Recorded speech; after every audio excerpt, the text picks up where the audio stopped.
ঠান্ডা বাতাস, মনটা যেন জুড়িয়ে যাচ্ছে। তুমি যে সেদিন বললে 12 ভাইয়ের গল্প শোনাবে, আজকে শোনাও না গো। আমার খুব খুব জানতে ইচ্ছে করছে 12 ভাইয়ের গল্প। শুনবে? ঠিক আছে, শোনো তবে। আজ থেকে প্রায় 100 বছর আগের কথা। মাধবপুর রাজ্যের রাজা মণিচন্দ্র ও তার রানী ইরাবতীকে নিয়ে রাজার বেশ সুখেই দিন কাটছিল।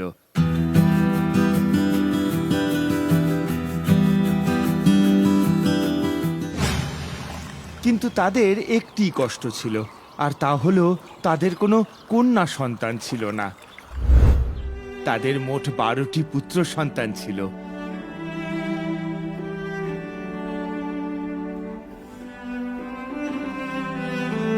আর এই নিয়ে রাজার মনে ভারী কষ্ট। বর্তমানে রানী 13তম গর্ভের ফলবতী। রানীর বহু ইচ্ছা এইবারে তিনি একটি ফুটফুটে কন্যা সন্তানের জন্ম দেবেন। এমনই একদিন রাজা মণিচন্দ্র রানীকে তার ঘরে ডেকে বললেন, দেখো রানী, আমি ঠিক করেছি এবার যদি আমাদের মেয়ে হয় তবে বংশের একটি ছেলেকেও আমি আর রাখবো না। আপনি কি বলছেন মহারাজ? হ্যাঁ রানী, আমি ঠিকই বলছি। আমার কন্যাই হবে আমার একেশ্বরী, সেই আমার রাজ্য পাবে। তোমাকে একটা জিনিস দেখানোর আছে, এসো আমার সঙ্গে। রাজা মণিচন্দ্র রানী ইরাবতীকে নিয়ে ভূগর্ভস্থ একটি কক্ষে চলে যান। রানী তো সেখানে গিয়ে অবাক হয়ে গেলেন। কক্ষের মাঝে সারি সারি করে মোট 12টি কফিন সাজানো রয়েছে। কফিনের মধ্যে রয়েছে 12খানি নতুন বালিশ।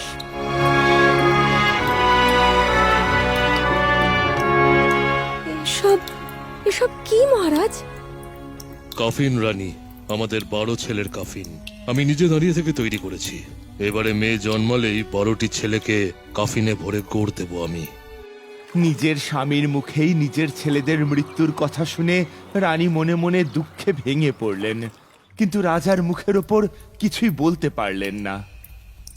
রানী, তোমাকে ভরসা করে কথাগুলো বললাম, আশা করি আমার ভরসার মান তুমি রাখবে। তৃতীয় কোনো ব্যক্তি যেন আমাদের এই কথা জানতে না পারে। এই নাও এই ঘরের চাবি, এটা তোমার কাছে রেখে দাও।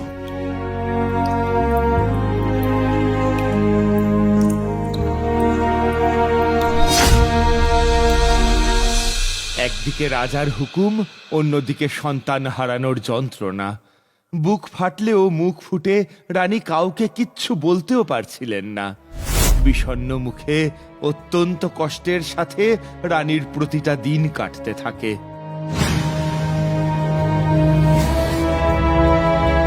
রানীকে সব সময় মুখ ভার করে থাকতে দেখে একদিন রানীর ছোট ছেলে লালকুমার এসে রানীকে বলল, মা, তোমার কি হয়েছে? কেন এমন মুখ ভার করে বসে আছো তুমি? ছোট ছেলেকে বড্ড ভালোবাসত ইরাবতী, তাই নিজের মনের কষ্ট বুকে চেপে রেখেই কোলের কাছে টেনে নিয়ে বললেন, তোকে যে এই কথাটা বলার সাহস আমার নেই রে বাবা। মা, তুমি কি ভয় পেয়েছো? ভয় পেও না, আমাকে বলো, কে তোমাকে ভয় দেখিয়েছে? ছেলের কথায় কোনো উত্তর না দিয়ে চুপটি করে মাথা নিচু করে বসে রইলেন। ইরাবতীর চোখ থেকে টপ টপ করে জল পড়তে থাকলো। লালকুমার তার মায়ের চোখের জল মুছিয়ে দিয়ে বলল, ও মা, তুমি কেঁদো না মা, কি হয়েছে তুমি আমায় বলো না। কিন্তু ইরাবতী কোনো কথারই উত্তর দিলেন না। এদিকে লালকুমারও ছাড়ার পাত্র নয়, তার মাকে ক্রমাগত জোর করতেই লাগলো। শেষে আর না পেরে রানী তাকে সেই ভূগর্ভস্থ কক্ষে নিয়ে গেলেন, আর সেই ঘরে রাখা 12টি কফিন ও নতুন বালিশ দেখালেন।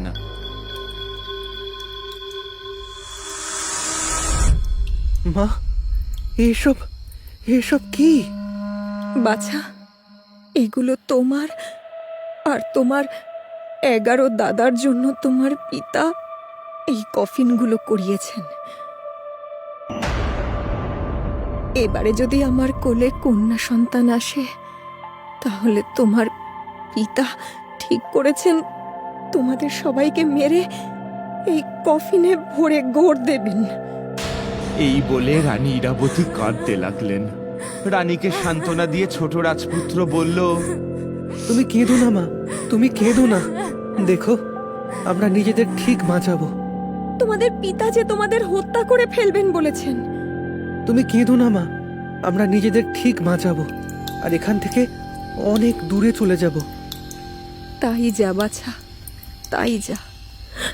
তোর 11 দাদাকে নিয়ে এখান থেকে অনেক অনেক দূরে পালিয়ে যা, অনেক দূরে, যেখানে এই রাজপ্রাসাদের কেউ তোদের ছুঁতে পারবে না, কেউ তোদের খুঁজে পাবে না, কেউ না। হ্যাঁ মা। আসুন, যেখানে যাবি সব সময় তোদের 12 জনের মধ্যে একজন যেন একটি উঁচু গাছের মগডালে চড়ে বসে থাকে, আর সব সময় যেন রাজপ্রাসাদের বুরুজে লক্ষ্য রাখে। কেন মা? যদি আমার আবার ছেলে হয়, তাহলে বুরুজে আমি সাদা নিশান উড়িয়ে দিতে বলবো। তা দেখে তোরা আবার ফিরে আসিস, তোদের কিচ্ছু হবে না। আর যদি মেয়ে হয়? তাহলে বুরুজে লাল নিশান উড়িয়ে দিতে বলবো। যদি বুরুজে লাল নিশান দেখিস, তাহলে তোরা আর ফিরে আসিস না। সেখান থেকে যত দূরে পারিস পালিয়ে যাস। আমি দিন রাত তোদের জন্য ঈশ্বরের কাছে প্রার্থনা করব। দেখিস, ভগবান তোদের ঠিক রক্ষা করবেন। তোদের কোনো বিপদ হবে না, কোনো বিপদ হবে না। এই বলে রানী লালকুমারকে জড়িয়ে ধরে। এইভাবেই কেটে যায় প্রায় 2 মাস। রানী এখন 10 মাসের ফলবতী। একদিন গভীর রাতে 12 জন রাজপুত্র রানীর পায়ের ধুলো নিয়ে চুপি চুপি রাজবাড়ি ছেড়ে অনেক দূরের একটি বনে চলে গেল।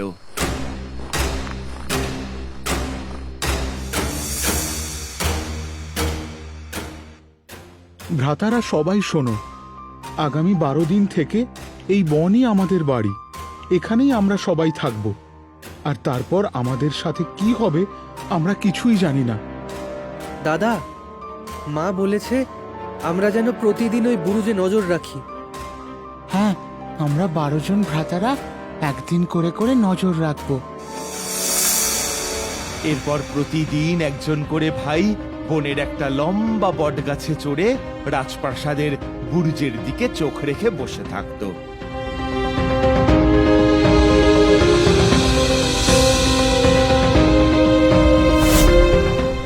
এইভাবে কেটে গেল 11 দিন।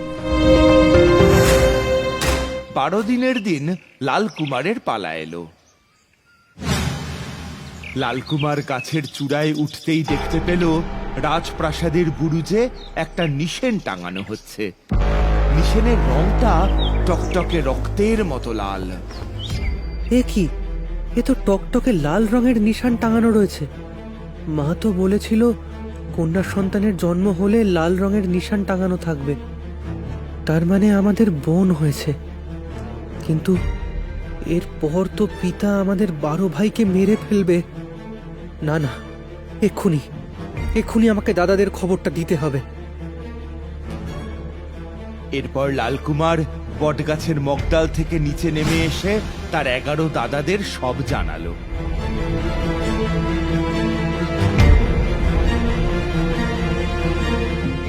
লালকুমারের কাছ থেকে নিশেনের খবর পেতেই সকল রাজপুত্র বুঝে গেল যে আর কোনো আশা নেই। এইবার কি হবে দাদারা? আর কোনো উপায় নেই, এইবার আমাদের পালাতে হবে, নইলে যে মৃত্যু নিশ্চিত। আজা বালিকার জন্য আমাদের এই দশা হলো। মৃত্যু ভয়ে আমাদেরকে নিজেদের রাজ্য রাজপ্রাসাদ ছেড়ে পালাতে হচ্ছে। এর প্রতিশোধ আমাদের নিতেই হবে। এসো, আমরা শপথ করি, আমরা যখনই কোনো বালিকা দেখতে পাবো তখনই তাদের কেটে টুকরো টুকরো করে ফেলবো। রাজপুত্ররা সকলে রেগে একসাথে শপথ নিল।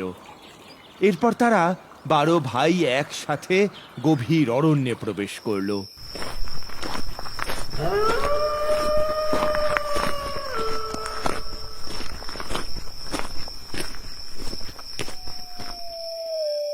সকলে ক্লান্ত হয়ে জঙ্গলের একেবারে মাঝখানে এসে উপস্থিত হলো।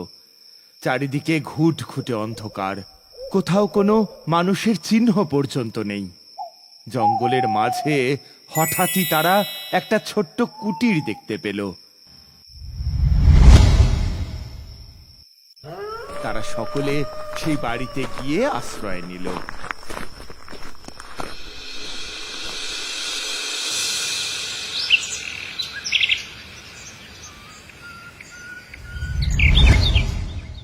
যাক, মাথা গোজার মতো একটা ঠাঁই তো পেলাম। ভ্রাতারা, সকলে শোনো, লাল যেহেতু আমাদের মধ্যে সব থেকে ছোট, ওর হাত পা এখনো সবল হয়নি, তাই ও বাড়িতেই থাকুক, ও রান্না বান্না করুক। আমরা বাকি সবাই বরং বনে গিয়ে খাবার জোগাড় করব, কেমন? ঠিক আছে, ঠিক আছে, তাই হোক। এরপর থেকে রাজপুত্র লালকুমার সেই কুটিরে থেকেই সকলের জন্য রান্না বান্না করত, আর বাকি 11 জন ভাই জঙ্গল থেকে ফল মূল কাঠ জ্বালানি সংগ্রহ করে নিয়ে আসতো। এইভাবেই সেই ছোট্ট কুটিরেই তারা 10 বছর কাটিয়ে দিল। অপরদিকে রাজবাড়িতে রাজকন্যাও সকলের ভালোবাসা ও আদরে 10 বছরে পা দিল। যেমন দেখতে সুন্দরী, তেমনি তার দয়া ভরা মন। কপালে সোনার টিপ, গা ভর্তি গয়না। রাজকন্যার রূপের জ্যোতিতে রাজবাড়ি যেন ঝলমলিয়ে উঠত। এমনই একদিন রাজবাড়িতে যখন রাশি রাশি পুরনো কাপড় কাঁচা হচ্ছে, তখন রাজকন্যা দেখল 12খানি ছোট ছোট জামা দলা পাকিয়ে এক স্থানে পড়ে রয়েছে। তখন ভারী কৌতূহলের বশে সে তার মাকে জিজ্ঞাসা করল, মা, এগুলো কাদের জামা? পিতার? রাজকন্যার প্রশ্ন শুনে রানীর চোখ জলে ভিজে গেল। রানী একটা লম্বা নিঃশ্বাস ছেড়ে বললেন, বাছারে, এই জামাগুলো তোর 12 দাদার। আমার 12 দাদার? কই, আমার দাদাদের কথা তো আগে শুনিনি। কোথায় আছে আমার দাদারা? ভগবানই জানেন তারা কোথায়। মা, আমি তোমার কথা কিছুই বুঝতে পারছি না। না বোঝারই কথা। আয়, আয় আমার সাথে।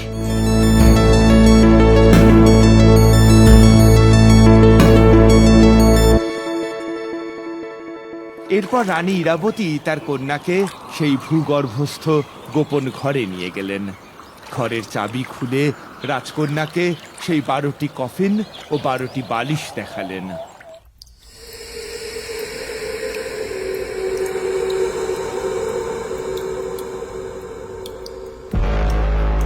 মা, এতগুলো কফিন কার জন্য? তোর পিতা তোর 12 দাদার জন্য এই কফিনগুলো বানিয়েছিল। কি বলছো মা? হ্যাঁ রে মা, আর তুই যখন জন্মাস তখন থেকেই তারা মৃত্যু ভয়ে অনেক দূরে পালিয়ে গেছে। কিন্তু কেন? এরপর রানী ইরাবতী পূর্বের সমস্ত কথা খুলে বললেন রাজকন্যাকে।